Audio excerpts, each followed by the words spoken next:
Vanity fair, اس میں کہا جاتا ہے کہ دھماکے میں زہریلی گیس بھی خارج ہوئی جو پائلٹس کو معذور کر گئی،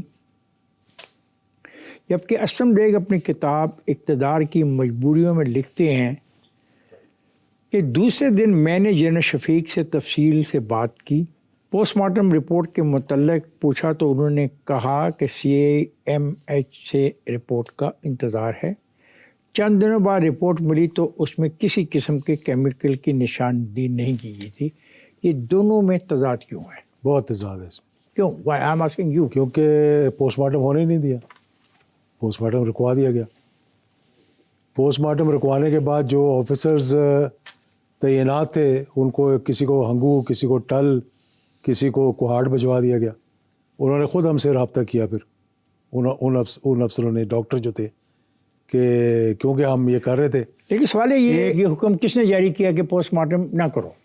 جی اب یہ تو مجھے معلوم نہیں ہے، لیکن کون کر سکتا ہے؟ مجھے نہیں پتا۔ اب آپ کو یہ تو پتا ہے کہ لوگ ہنگو چلے گئے، لیکن آپ کو یہ نہیں پتا۔ It has to come from the highest authority, but there was nothing in writing.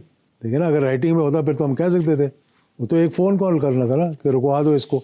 ایک ہوا پوسٹ مارٹم ہربرٹ واسم کا، کیونکہ اس کی باڈی کو واپس بھیجنا تھا، اس کا پوسٹ مارٹم ہوا۔ اس کا کیا رزلٹ ہے وہ منگوا کے دیکھ لیں آپ، میں نے تو دیکھا نہیں اس کو۔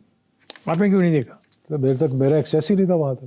اتنے سال سیاست میں رہے ہو، اتنے اہم عہدوں پہ فائز رہے ہو، اپنے والد کی ڈیتھ کا ابھی تک کچھ نہیں علم آپ کو؟ نہیں، یہاں تک پہنچے، یہاں تک کیسے پہنچے؟ آج بغیر کسی عہدے کے، مطلب ایسے عہدے کے جہاں سے کہ ہماری دسترس میں ہوتا، اور شاید اسی وجہ سے ہمیں وہاں تک پہنچنے نہیں دیا گیا۔ امریکی حکومت نے نہ تو FBI کو طیارے کے حادثے کی تحقیقات میں شامل کیا، نہ ہی کوئی تفصیلی فورینزک رپورٹ کی تحقیق پیش کی، جبکہ اس حادثے میں ایک امریکی سفیر اور جنرل بھی ہلاک ہوا تھا۔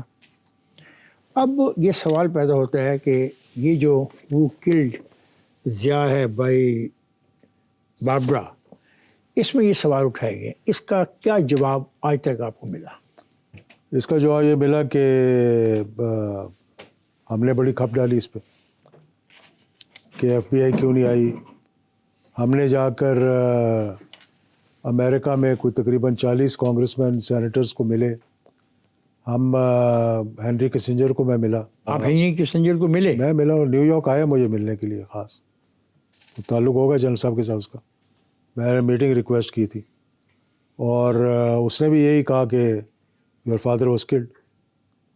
By seeing that your father was killed, that means that it was not an accident, it was on purpose. امریکنوں کو تو پتہ تھا نا کہ کیا ہوا۔ آپ نے وکیل بھی کیے کوئی؟ وہ بھی میں آپ کو بتاتا ہوں۔ اس سے پہلے کا سوال مجھے یہ آپ نے جو یہ دونوں جو آرٹیکلز آپ نے بتایا نا، یہ جو وینٹی فیئر کا اور یہ، اس میں ہمارا کوئی انپٹ نہیں تھا، ہاں، نہ ہم سے رابطہ کیا گیا تھا۔ ہاں، یہ انہوں نے انڈیپینڈنٹ انکوائری کی تھی، ٹھیک۔ اور اس انڈیپینڈنٹ انکوائری میں یہ سوالات انہوں نے اٹھائے تھے، اور کسی وجہ سے اٹھائے ہوں گے نا۔ اب وکیل کی بات سن لیں۔ اس میں اور جنرل اختر الرحمان صاحب کے بیٹے تھے ہارون اختر، ہم گئے تھے نیو یارک، جو ہماری یہ ساری ملاقاتیں ہوئی تھیں لوگوں سے۔ اس وقت ایک بڑی ہمدردی تھی جنرل صاحب کے لیے، ان کے تعلق والے لوگ تھے امریکہ کے اندر سینئر پوزیشنز پہ، جس وجہ سے ہمارا ایکسیس ہوا۔ ایک لائر تھے وہاں کے، ان کا نام تھا ایفلی بیلی، آپ نے سنا ہوگا، جو کہ پیٹی ہرسٹ کیس میں تھے، اور اس کے بعد OJ سمپسن کیس جو وہ باکسر کے بارے میں ہوا تھا اس میں وہ تھے۔ ہم نے ان سے رابطہ کیا، اور پرپز ہمارا یہ تھا کہ ہم لاک ہیڈ کو سو کریں۔ تو لاک ہیڈ جن کا جہاز ہے، آپ ان کو، جن کا C-130 جہاز ہے، کہ لاک ہیڈ کو ہم سو کریں گے، اور لاک ہیڈ کو ہم $1 بلین یا whatever the price is, so that Lockheed comes forward and proves that it was not an accident, it was a sabotage. This was the purpose basic. اور جب ہم نے اس کو approach کیا، میں نے اس کو اپروچ کیا، تو اس نے اپنی کرسی سے کوئی 10 فٹ اوپر چھلانگ لگائی، اور اس نے کہا mister Haq, I have got the case of the century, I am going to bring them to the knees. مطلب وہ اتنا ایکسائٹیڈ ہو گیا اس بارے میں کہ، اور ہم نے اسے کہا تھا کہ بھائی اگر کوئی اس قسم کی چیز ہوگی کمپنسیشن وغیرہ، تو ہمیں اس کی ضرورت نہیں ہے، لیکن دس از آور پرپز ٹو ڈو دیٹ. ہفتے کے بعد پتہ لگا کہ اس نے کال کیا کہ مجھے ہیڈ آف سول ایویشن نے بلایا کھانے پہ, and this is never happened before. کون؟ ایفلی بیلی کی بات کر رہا ہوں. کس نے بلایا؟ ان کا جو ہیڈ آف سول ایویشن تھا, مجھے نہیں پتا کون تھا, United States of America. United States of America کا, کہ اس نے مجھے بلایا کھانے پہ, اور وہ میں جا رہا ہوں اور تو یہ تو بڑی زبردست بات ہو رہی ہے. تو ہم نے کہا بڑا اچھا ہے ماشاء اللہ. اچھا ایک اور مزے کی بات بھی بتاؤں کہ اس میں دونوں جو امریکنز بیچ میں ہلاک ہوئے تھے, بریگیڈیئر واصم اور ایمبیسڈر ان کے جو تھے, ان کی دونوں کی بیویاں بھی آن بورڈ تھیں ہمارے ساتھ. وہ آپ کے ساتھ اس مقدمے میں شامل تھیں؟ مقدمے میں شامل نہیں تھیں, مطلب مقدمہ کرنے میں شامل تھیں. ان کو ہم نے کہا تھا کہ ہم یہ کرنے جا رہے ہیں, تو انہوں نے ہمیں کنسنٹ دی کہ you should do it. This means that if اگر کیس آگے چلتا تو لازمی بات ہے ان کی گواہی کہیں آتی یا کوئی بات چیت آتی. یہ ان سے گفتگو ہوئی تھی. وہ جب میٹنگ ہوئی اور وہ لنچ ہوا نا, تو اس کے بعد سارے ٹیلی فون بند ہو گئے, اور پھر ہمیں کہا گیا, کنوے کیا گیا. وہ convey you from his office, secretary ہوگی یا اس کا کوئی بندہ ہوگا, کہ sorry we can't pursue this case, so please stop calling us. تو ہم تو بعد میں پوچھ رہے تھے ہمیں کیا ہوا, بتاؤ ہمیں کیا ہوا. تو یہ جو میسج آپ کو آیا آپ کے وکلا کی طرف سے, یہ ہینری کے ملاقات کے بعد آیا یا اس سے پہلے آیا؟ نہیں, اس سے بعد آیا میرا. کبھی آپ نے اس معاملے میں کرمنل انویسٹیگیشن کا مطالبہ کہیں کیا؟ بہت دفعہ کیا. جیسے شفیع رحمان کی رپورٹ میں یہ کہا گیا, دیکھیں نا, میں اس میں ایک آپ نے بات کر لی کرمنل انویسٹیگیشن کی, تو انہوں نے ریکمنڈیشن تھی کنکلوژن میں جسٹس شفیع رحمان کی. جسٹس شفیع رحمان نے اپنی رپورٹ میں لکھا کہ ہم جا رہے تھے, ہمیں ظہیر زیدی صاحب نے بتایا, وہ بھی گئے تھے. وہ یہ پروف کر رہا تھا ظہیر زیدی کہ کاکپٹ میں نرو گیس استعمال ہوئی, جہاز کے پیچھے وہ جو کہتے ہیں آموں کی پیٹیوں میں دھماکہ ہوا, اور تیسرا اس نے ایک اور انکشاف کیا کہ جو C-130 کا پچھلا دروازہ ہوتا ہے اس پہ کوئی چیز لگی, جو کہتے ہیں کہ نیچے سے میزائل مارا گیا یا جو بھی ہوا, مجھے نہیں پتا. اس نے یہ تصویر سے پروف کیا کہ اگر اندر سے دھماکہ ہو کے سوراخ ہوتا اس کے اندر, تو وہ باہر کی طرف کھلتا.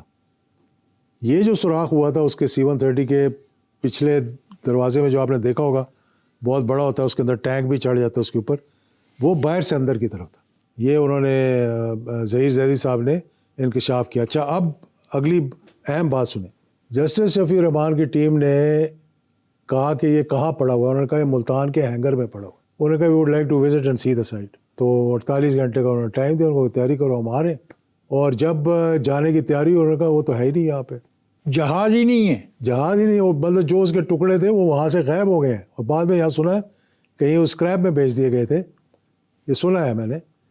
تو اس اپنی رپورٹ کے اندر انہوں نے لکھا کہ پرانے زمانے میں ہم نے سنا تھا کہ ہاتھی کا ہاتھی غائب ہو گیا, یہ ہم نے اپنی آنکھوں سے دیکھا کہ ہاتھی کا ہاتھی غائب ہو گیا. امریکی سفیر جان ڈین نے الزام لگایا کہ جنرل ضیاء کو موساد نے قتل کیا, اور پھر اسی الزام کی بنیاد پر انہیں ذہنی مریض قرار دے کے سفارتی خدمت سے نکال دیا گیا. کیا یہ بات آپ کے علم میں ہے؟ Because it has been reported by Arab News and as well as who killed Zia. ہاں بالکل, یہ انڈیا میں تعینات تھے اس وقت, اور اس نے بڑا انکشاف کیا تھا, اور یہ آگے جا رہے تھے. پھر ان کو پاگل خانے میں داخل کروا دیا گیا کچھ عرصے کے لیے, اور بعد میں جب پوسٹ ریٹائرمنٹ ان کو he was given the highest diplomatic award. Ijaz یہ کیا ہے؟ اب تک کی جتنی گفتگو میں نے اور آپ نے کی, ہم کس نتیجے پہ پہنچ رہے ہیں؟ نتیجے پہ یہ پہنچتے ہیں کہ یہ ایک میزائل استعمال ہوا, سوچی سمجھی گیس استعمال سازش ہوئی, تھی. دروازہ ٹھیک نہیں تھا, دروازہ ٹھیک کرنے کی کوشش کی گئی. جہاز کو اسی بہانے وہاں نہیں کھڑا رہنا تھا اس نے, کیونکہ ایک اسٹینڈ بائی جہاز ہوتا ہے, ایک ویسے جہاز ہوتا ہے, تو اس کو وہاں سے اڑ کے ملتان جانا تھا. اس دروازے کے بہانے اس کو نہیں اڑایا گیا.